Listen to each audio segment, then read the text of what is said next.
You're still obsessed with K-pop demon hunters? Then let's talk about how Huntrix and the other hunters are Mudang, the shamans in Korean history and mythology. I'm obsessed with Korean history and mythology, and I use it a lot in my young adult fantasies.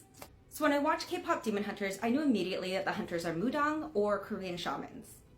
Mudang have historically acted as intermediaries between the human world and the spirit world, and they do this with their Mudang songs and a kut, or a dance. Now, obviously, this is reflected in how the hunters use their voices and their dancing to fight back the demons that Guima sends to steal spirits.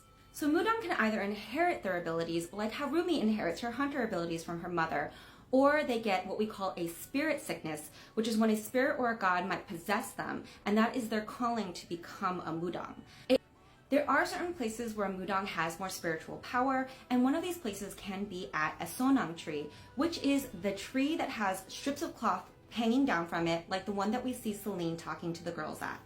Even though the most obvious Mudang imagery we see in K-pop demon hunters is with the first hunters in the outfits that they wear and the weapons that they wield, we do also see the Mudang influence in the Huntrix girls because the weapons that they wield aren't actually historically battle weapons, they are ceremonial weapons. If you want me to talk more about each of those weapons and what they mean and what they're called, then definitely let me know in the comments. There's also a lot of symbolism in the first hunters' outfits, like the lotus flower or the cranes, which have huge symbolism in both our shamanism and Buddhism in Korean culture.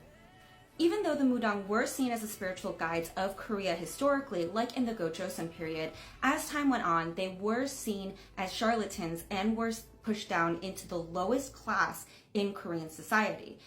They were almost wiped out completely when Christianity took hold. However, in the 1970s, Mudang were seen as a symbol of Korean culture and history and were revived and still exist in Korea today. They act as healers, spiritual guides, and fortune tellers.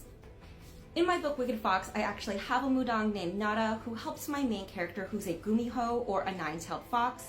She uses a tool that we call a bujak, which is like a talisman.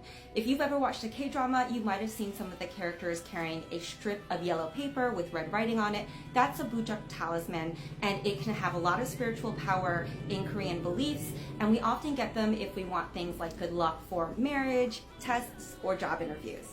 If there's any other Korean mythology or culture that you would like me to talk about from K-pop demon hunters or just in general, then definitely let me know in the comments.